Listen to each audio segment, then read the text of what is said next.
नमस्कार बच्चों, हम पाठ पढ़ रहे हैं बाज और सांप। अभी तक हमने पढ़ा कि बाज अपने पंखों को फैलाकर, क्योंकि वो घायल अवस्था में था, अपने पंखों को फैलाकर एक बार फिर अंतिम समय में, अपने जीवन के अंतिम समय में वो उड़ने की कोशिश करता है और वह चट्टान के किनारे पर जाता है और वहाँ से ताकत लगाकर वह आसमान में उड़ने की कोशिश करता है, परंतु उसका घायल शरीर उसका बोझ संभाल नहीं पाता और वह लौटता हुआ नदी में जा गिरता है। नदी में जो झाग आ रहे थे, उस झागों ने उसके शरीर को ढक लिया और नदी जो है उसको लेकर समुद्र की ओर चलने लगी। अब हम चलते हैं आगे। लहरें चट्टानों पर सिर धुनने लगी, मानो बाज की मृत्यु पर आंसू बहा रही हों। धीरे धीरे समुद्र के असीम विस्तार में बाज आंखों से ओझल हो गया। बाज मृत्यु को प्राप्त हो गया तो मानो ऐसा लगा जो लहरें उठ रही थी वो चट्टानों पर अपनी मानो सिर धुनने रही हों, उसकी मृत्यु के ऊपर दुख हो रहा उन्हें, और बाज की मृत्यु पर मानो वे आंसू बहा रही हों। धीरे धीरे बाज नदी के माध्यम से समुद्र में जाकर आंखों से ओझल हो गया। चट्टान की खोखल में बैठा हुआ सांप बड़ी देर तक बाज की मृत्यु और आकाश के लिए उसके प्रेम के विषय में सोचता रहा। जब अंतिम समय में भी बाज ने जो है आकाश में उड़ने की अपनी इच्छा जताई और वह उड़ने की कोशिश भी की उसने, तो यह देखकर सांप भी जो है अपनी गुफा के अंदर बैठा हुआ सोचने लगा कि बाज आसमान में उड़ता रहा, घायल हो गया, फिर भी उसमें आसमान में उड़ने की इच्छा जताई। ऐसा क्यों? ऐसा विचार उस सांप के मन में आने लगा। आकाश की असीम शून्यता में क्या ऐसा आकर्षण छिपा है जिसके लिए बाज ने अपने प्राण गंवा दिए? वह खुद तो मर गया, लेकिन मेरे दिल का चैन अपने साथ ले गया। न जाने आकाश में क्या खजाना रखा है। एक बार तो मैं भी वहां जाकर उसके रहस्य का पता लगाऊंगा, चाहे कुछ देर के लिए हो, कम से कम उस आकाश का स्वाद तो चख लूंगा। अब सांप को लगने लगा कि वो आकाश में ऐसा क्या छिपा हुआ है, क्या आकर्षण है जिसमें उड़ने के लिए बाज ने अपने प्राण गंवा दिए। वह खुद भी मर गया, लेकिन मेरे मन में जो इच्छा थी वो अपने साथ ले गया। ये आकाश में ऐसा क्या है, क्या खजाना रखा है? बोले एक बार मैं भी अवश्य आकाश में जाऊंगा और रहस्य का पता लगाऊं कि आकाश में ऐसी चीज क्या है। कुछ देर के लिए ही जाऊंगा, लेकिन उस आकाश का स्वाद चख लूंगा। यह कहकर सांप ने अपने शरीर को सिकड़ा और आगे रेंग कर अपने को आकाश की शून्यता में छोड़ दिया। धूप में क्षण भर के लिए सांप का शरीर बिजली सी लकीर सा चमक गया। सांप ने यह सोचते सोचते अपने शरीर को पूरा सिकोड़ लिया और आगे की ओर रेंग कर उसने पूरा जोर लगाते हुए आकाश की शून्यता में, यानी चट्टान से नीचे वह कूद गया। आकाश को देखने का, आकाश में रखा क्या है। सांप का शरीर बिल्कुल चिकना होता है, इसीलिए सूर्य की रोशनी पड़ते ही एक बिजली की लकीर की तरह वह चमक गया। किंतु जिसने जीवन भर रेंगना सीखा था वह भला क्या उड़ पाता। नीचे छोटी छोटी चट्टानों पर धप से सांप जा गिरा। ईश्वर की कृपा से बेचारा बच गया, नहीं तो मरने से क्या कसर बाकी रही। सांप हंसते हुए कहने लगा।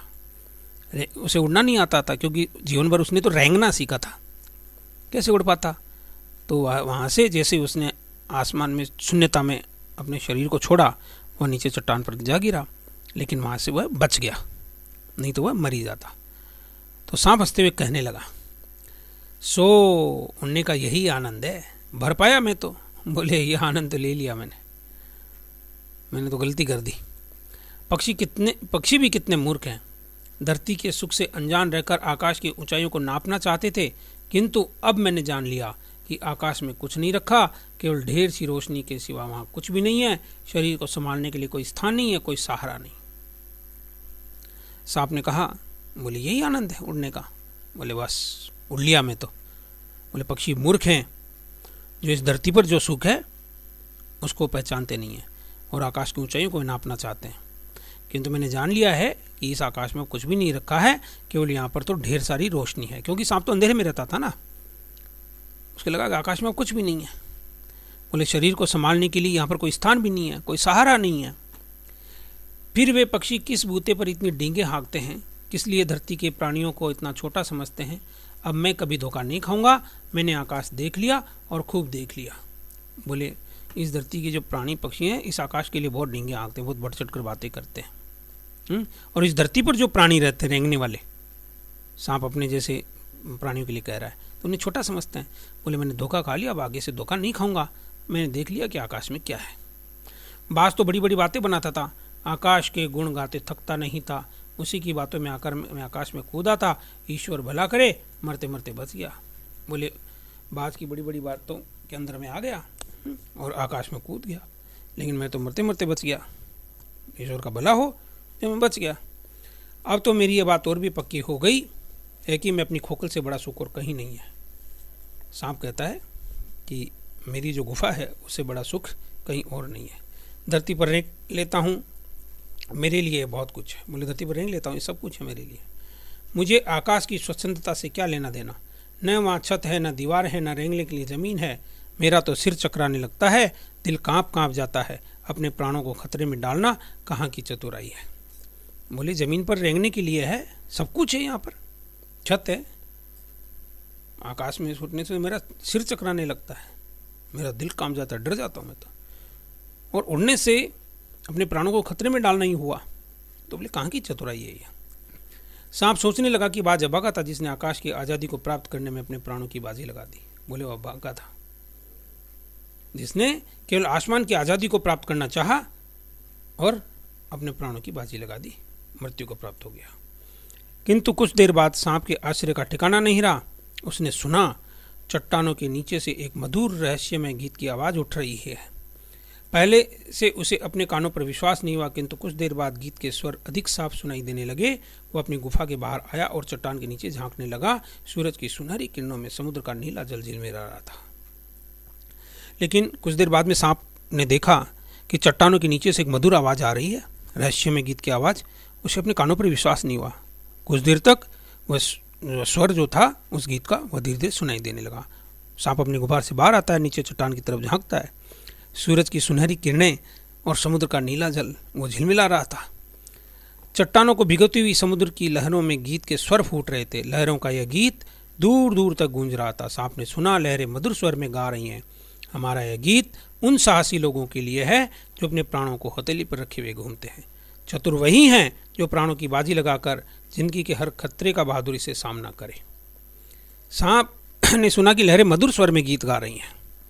क्या गा रही हैं? वो गीत उस साहसी लोगों के लिए गा रही हैं जो अपने प्राणों को हथेली पर रखे हुए घूमते हैं।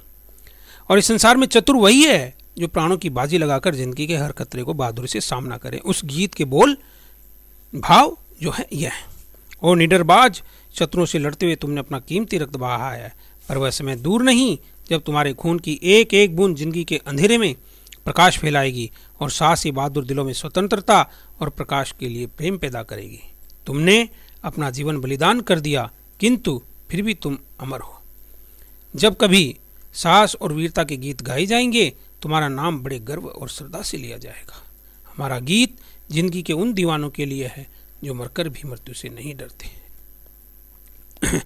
लेखक कहना चाहते हैं कि बाज ने अपना जीवन जो है बलिदान तो कर दिया, लेकिन वो अमर हो गया।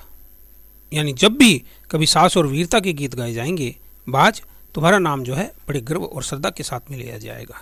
और जो इन लहरों का जो गीत है उन दीवानों के लिए है जो मरकर भी मृत्यु से नहीं डरते, अर्थात वे अमर हो जाते हैं। इस प्रकार निर्मल वर्मा जी ने एक साहसी बाज की और एक रेंग कर जीने वाले सांप की कहानी हमारे समक्ष रखी, जो कि एक प्रेरणा देने वाली कहानी है।